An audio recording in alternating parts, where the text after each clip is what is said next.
จะว่าคำละพันไหมเนี่ยจะเอาเงินหายคำละพันแล้ววะว้าวบ่น้องเสียง จะตั้งออกเงินเนี่ยย้อนเนียบระ เจ้าซื้อยังโจวะซื้อนั่งนั่นก็ได้โหลด2,000เจ้าซื้อยัง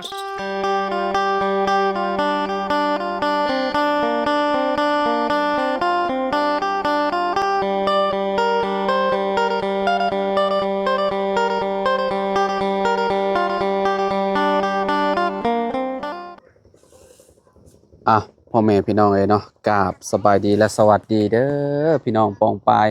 เบิร์ดสุขูสู่คนเนาะเปิดภาพมามื้อนี้พี่น้องเนาะยามแรงๆเนาะ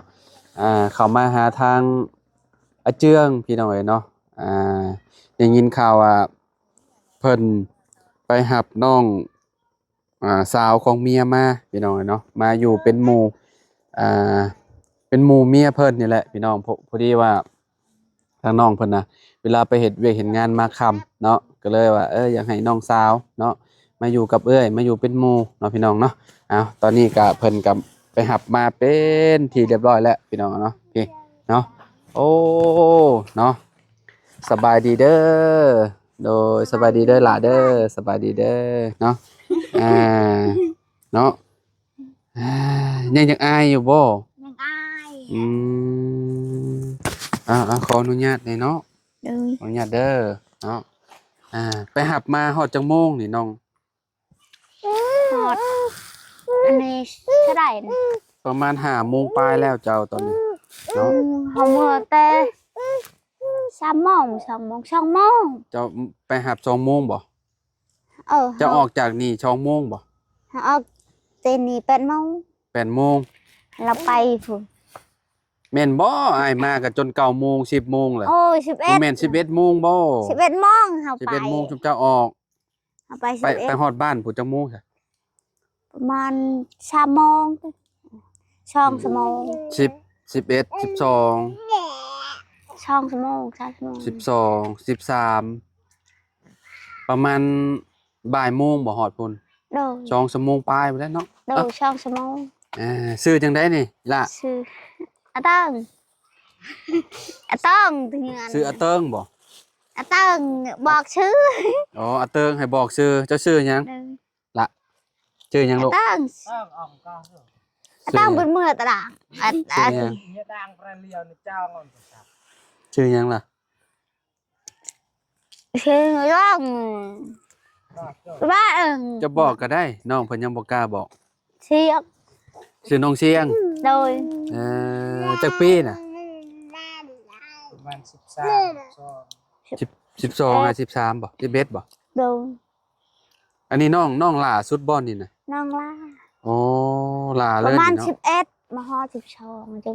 มาปลูกอันย่องมาปลูกเลยพี่ทางพระเอกเฮาเนาะสบายดีเด้อน้องเด้อน้องอาเจืองพี่น้องดังไฟ1เข้าอยู่เนาะโดยพลักเอ้ยคนหล่อแม่ก็ยัดอะไรมาพี่น้องเอ้ยเนาะโอ้ไปเก็บมาหลายหลีเนาะมักแตบแฮ่พี่น้องเอ้ยยังไล่อยู่ชวนแม่ลายแห้งบ่โดยเราปลูกไล่เราปลูกขายบ่น้องบ่เราปลูกกินแปลว่าแบ่งกับญาติพี่น้องแล้วเนาะโดยเวลาอยากกินส้มกินหยังพี่น้องเอ้ยเนาะไปเก็บมาเลยเนาะลูกไล่มีฮอดอันนี้นี่คิงบ่นี่โดยคิงพี่น้องแต่แม่บ้านมาแต่สวนเลยนี่เนาะโดยจุ๊บเจ้าก็มักบ่มักจุ๊บเจ้าเอาไปเมี่ยงกับหยังเป็นกับข้าวก็ใช่ในมันหาได้เลยคะแนนบ่มีหยังกินนี่กินในมันเลยกับข้าวเลยเนาะเลยแซ่บอยู่พี่น้องมันสิออกมันๆเนาะ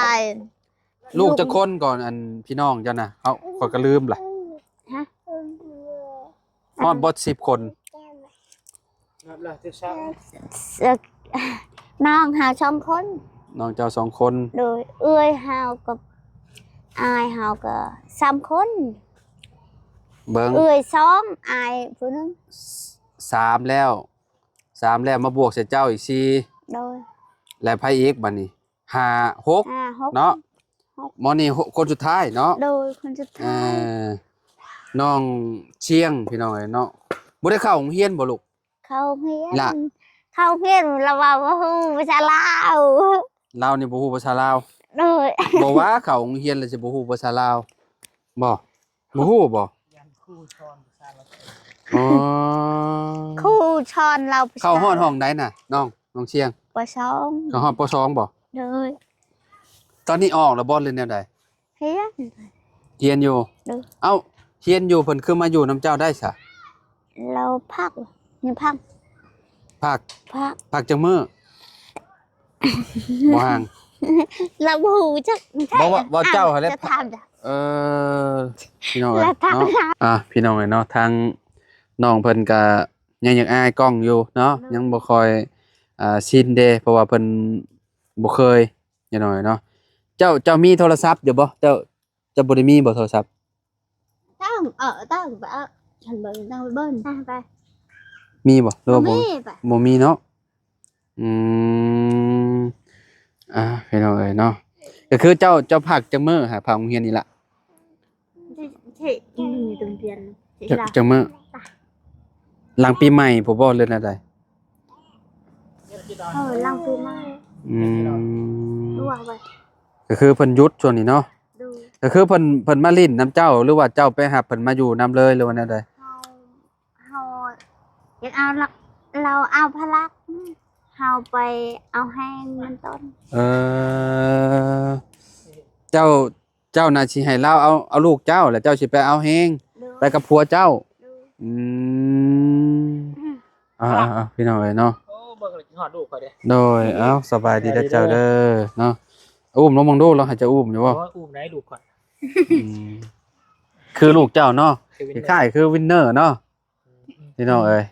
วินเนอร์กับคล้ายๆแบบนี้แหละพี่น้องขาวๆแบบนี้แหละ อืม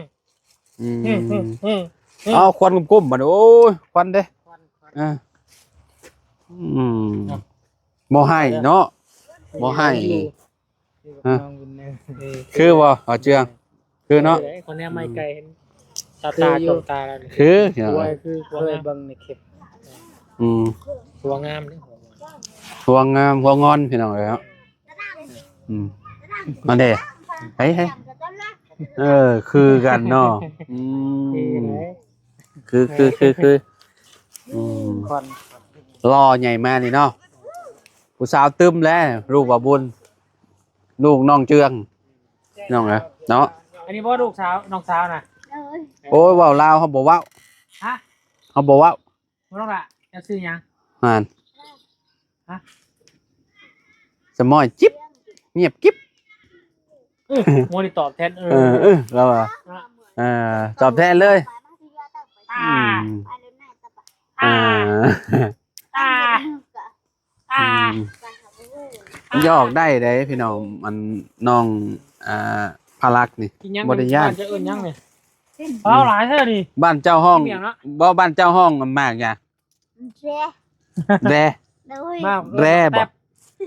แร่บ่แร่แต่บ่โอ้แร่แร่โอ้บ้านจำข่อยห้องมักตัวแฮ่บ้านข่อยมักตัวแฮ่ กว่าง่ายครับ มักแตบแฮ่เวลาเฮากินแล้วเสียงมันสิดังแตบเด้นั่นเห็นบ่ครับน้องมึงบ่ บ่ บุญ ใส่มันเพิดอยู่ป่ะ บ่ได้ใช้ เอาโก้ เหนียวจะเจ้าเด้อ เรียบร้อยแล้ว ฮะหอมกุ้มเบ้ใจหอมบ่ เอาเงาเลยเนาะหนึ่งข้าวชื่อตั้งไฟหนึ่งข้าวบ่อยฮะเจียงแสดงว่า2 คนปะนี่ที่ให้น้องสาวเพิ่นเอาลูกเพิ่นแล้วเพิ่นสิพากันไปเอาแฮงเนาะเพราะว่าช่วงนี้ก็คือแบบช่วงนี้เพิ่นก็กำลังเริ่มเนาะเริ่มกลมันทอนมันพี่น้องเอ้ยไปหนทางเป็นอะไรเนี่ยน้อง ขี้พุ่นแห้ง ญี่ปุ่นไงขนาดที่รถใหญ่ผ่านมาจนไปบ่ได้บ่ โดย แต่ว่าหนทางนี่ไปสะดวกหรือว่ายามนี่ สะดวกอยู่แต่ว่ารถไงเนี่ยมันก็ลำบากไป อืม รถง่ายรถแกมันทำได้ มันสูง เจ้าเอารถยังไปหับเพิ่น รถจักรตัวนี้ จากอันนี้ เด้อ ซ่อนกันมาจากคน 4เลย ลูกเจ้า โดย 4 คนเลยเนาะ โดย อ๋อพี่น้องเอ้ย จุฬาจุฬา สุดยอดเลย เนี่ย จุฬา ออกจากบ้านประมาณ11ติ จุฬา โดย 11โมงเนาะฮอดพุ่นประมาณ12หรือ ได้ บ่ายโมง ออกบ้านประมาณ2 โมง มันตะบานเจ็บบ่นะ มาออกแต่บ้านเรา ออกจากบ้านลาว2โมงมาฮอดพี่ประมาณ5โมง ฮอดพี่4 โมง 4โมงเกือบ5โมง โดย ก็เติบหนึ่งอยู่ซะเนาะ โดย พี่น้องเอ้ย 2 ชั่วโมง แล่นรถแสดงว่าสปีดขนาดเนาะ อ่าโอ้คักกะดีได้ไปเราเอาให้แล้วเอาให้น้ำเบาเชียงน่ะเฮาสิไปเฮ็ดก้อยแจ่วอันปลาแดกเด้ โดย กินห่านลุมบีเนาะกินอยู่ห่านอันลาวคักอยู่พี่น้องเอ้ย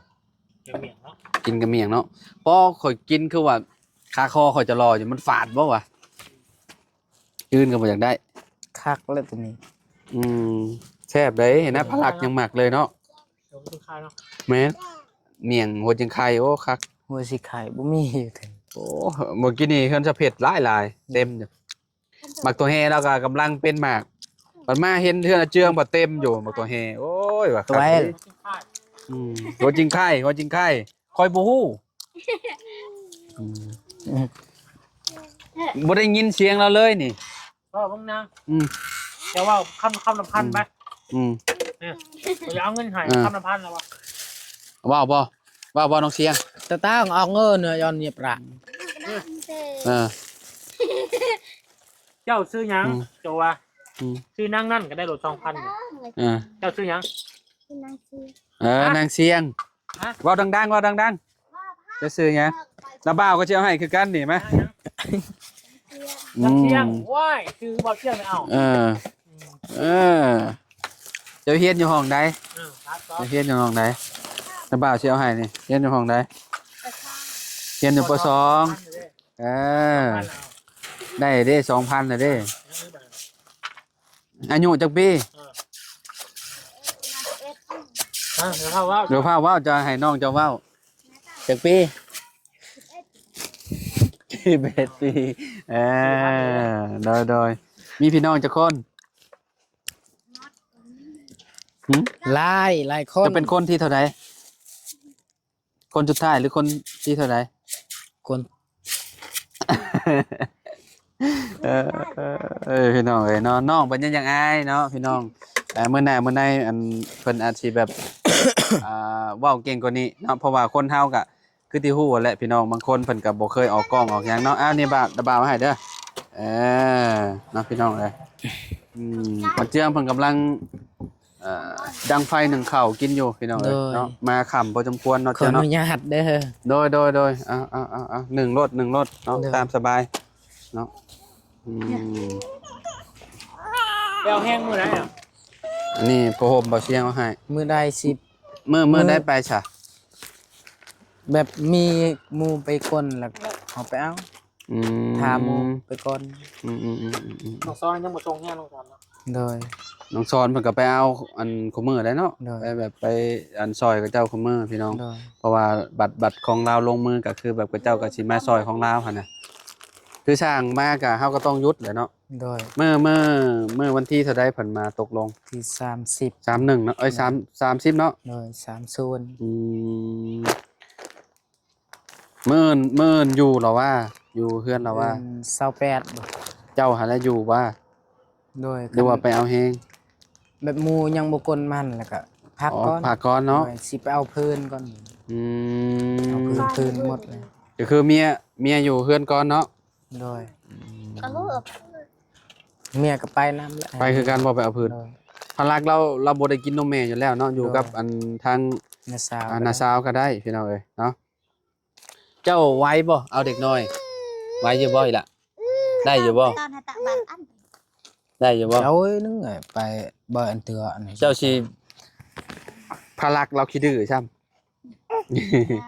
โดนเอ็น พี่น้องเอ้ยเนาะก็น่าสิโอ้เราจะมานํพ่อให้เรามารถให้พ่อเราอุ้มรถเออ นี่ น่ะ ลิ้น เราจะได้ ม้ ไม้ผู้เราจะได้ไม้ข่อยอืม พี่น้องเอ้ยเนาะมื้อนี้ก็ได้มาเห็นน้องสาวหลาเพิ่นแหละเนาะน้องสาวหลาของน้องฮังพี่น้องเอ้ยเนาะน้องเสียงชื่อคือกันเลยกับเบาเสียงเนาะ โด เลย ย อืม อย่าลิ้นลูก อย่าลิ้น น้องเสียงว่าซั่นเนาะพี่น้องเอ้ยเนาะตอนนี้ก็มันค่ำมืดแล้วพี่น้องเอ้ยเนาะเดี๋ยวหากินข้าวกินหยังก่อนพี่น้องเอ้ยกินข้าวเที่ยง โดย เนาะ ข้าวเที่ยงจุ่มค่อยเป็นข้าวแรงพี่น้องเอ้ยเนาะ มื้อหนึงกินข้าวอยู่2คาบพี่น้องเพราะว่ามาเฮ็ดเวียกเฮ็ดงานก็11 12โมงเนาะ โดย จังกินข้าวเช้าพี่น้องเอ้ยเนาะข้าวแรงก็สิประมาณนี้แหละเนาะข้าวเที่ยงก็สิประมาณนี้แหละไปเด้อไปเด้อ